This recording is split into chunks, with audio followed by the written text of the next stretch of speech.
जय श्री राम, जय मां भवानी। साथियों, मैं विकास चौहान, श्री राष्ट्रीय राजपूत करणी सेना जिला व संभाग अध्यक्ष फरीदाबाद। आज गुजरात में श्री राष्ट्रीय राजपूत करणी सेना के जो राष्ट्रीय उपाध्यक्ष हैं और जो गुजरात के प्रदेश अध्यक्ष राज शेखावत जी को गुजरात सरकार ने बिना किसी दोष के गिरफ्तार कर लिया और वो ये सोच रही है कि वो इस जनसेवक की आवाज को दबा देगी, तो ये उस सरकार की बहुत बड़ी भूल है। ये वही राज शेखावत है जिसने कोरोना काल में करोड़ों रुपए की संपत्ति में आग लगाकर एक एक गरीब की मदद करी है, उसके घर तक भोजन पहुंचाया है। अपने राज शेखावत पैलेस को हॉस्पिटल बनाने के लिए सरकार को निमंत्रण दिया था। ऐसे जनसेवक को गुजरात सरकार बिना किसी दोष के, खाली अपने सत्ता के नशे में चूर होकर उसे गिरफ्तार कर रहे हो। जो शराब के धंधे कर रहे हैं उन्हें गिरफ्तार करने की इनकी औकात नहीं है। और करणी सेना के नाम पर जिन्होंने संगठन बना रखे हैं और वो समस्त राजपूत जो गुजरात सरकार की सत्ता में बैठे हैं, वो ये सोच रहे हैं कि उन्होंने लड़ाई जीत ली है, तो ये उनकी गलतफहमी है। मैं उन्हें बता दूं कि इतिहास उठा के देख लेना, राजपूत जब जब बटा है तब तक कटा है और राजपूत को राजपूत ने ही धोखा दिया है। और आज भी गुजरात के अंदर ऐसा ही हुआ है। राज शेखावत की आवाज को आप दबा नहीं सकते क्योंकि वो जनसेवक है। उसने बहन बेटियों के लिए आवाज उठाई है, उसने गरीब के लिए आवाज उठाई है। और एक राज शेखावत को आप गुजरात से गिरफ्तार कर सकते हो, लेकिन उस राज शेखावत ने जो करोड़ों राज शेखावत इस पूरे हिंदुस्तान में पैदा कर दिए, उन्हें कब तक गिरफ्तार करोगे?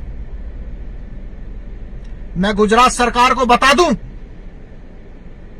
कि ऐसा ही घमंड हुआ था राजस्थान की सरकार को भी और एमपी में भी जो सरकार थी उसको भी। तब यही करणी सेना थी जिसने ये बोला था कि आपको दोबारा सत्ता की कुर्सी पर बैठने नहीं दिया जाएगा। और आज ये हालात आप देख भी सकते हो। गुजरात के अंदर जिस तरीके से राजपूत की आवाज को दबाया जा रहा है, ये गुजरात कोई पहला राज्य या पहला प्रदेश नहीं है। पूरे हिंदुस्तान में सब जगह ऐसा ही हो रहा है। जहां राजपूत होगा वहां उसकी आवाज को दबाने का प्रयास किया जाएगा। बहन निकिता तोमर का केस हो, मां पद्मावती वाली फिल्म का केस हो, या आज गुजरात में राज शेखावत का केस हो, इस हिंदुस्तान की सरकार चाहे कोई भी रही हो, हमेशा राजपूत को दबाने का प्रयास करा गया है।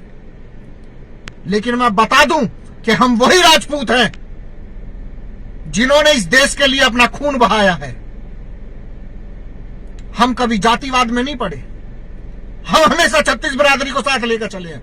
हम हमेशा छत्तीस बिरादरी के सुख दुख में खड़े हुए हैं। हमें सत्ता का लालच नहीं है, हम जनसेवक हैं। हम अपना खून बहाकर इस देश की मिट्टी को उपजाऊ बनाते हैं और हमारे ऊपर जुल्म किया जा रहा है, हमारी आवाज को दबाया जा रहा है। क्यों? क्योंकि हम गरीब की आवाज बन रहे हैं। हम उन बहन बेटियों की आवाज बन रहे हैं जिनकी इज्जत पे हाथ डाला जा रहा है। जो सत्ता की गलियारियों में बैठे हैं उन सभी नेताओं को मैं बता दूं कि राजनीति की ये गद्दी हर 5 साल में बदल जाती है। आज आप बैठे हो, कभी दिन हमारा भी आएगा। याद रखना, हिसाब नीचे से और ऊपर तक सारा लिया जाएगा, क्योंकि भगवान के घर देर है, अंधेर नहीं है। राज शेखावत जैसे क्रांतिकारी नेताओं को कितने दिन जेल में रख लोगे? राज शेखावत पहला आदमी नहीं है जो जेल गया है। राष्ट्र के नाम पर लाखों क्रांतिकारी, करोड़ों क्रांतिकारियों ने बलिदान दिया है। देश की आजादी से उठाकर आज तक देख लो आप।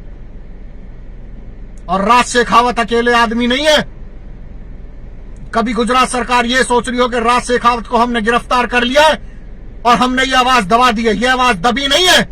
आज पूरे भारत में करोड़ों ऐसे राज शेखावत खड़े हो गए हैं जो इस आवाज को बुलंद कर रहे हैं। मैं गुजरात सरकार को चेताना चाहता हूं कि 2022 में इलेक्शन आ रहे हैं और 2022 ज्यादा दूर नहीं है। कहीं ऐसा ना हो आपके हालात भी राजस्थान और एमपी की तरह हो जाएं और आप ढूंढते फिरो वो सत्ता की गलियारे जहां कभी आपका राज हुआ करता था। इसलिए गुजरात सरकार होश में आए और राज शेखावत को जल्दी से जल्दी बरी करे बाइज्जत, वरना इल्जाम भुगतने के लिए तैयार रहे। आगे कैसे परिस्थिति बनेगी, क्या होगा, ये बता दिया जाएगा। समय ज्यादा दूर नहीं है।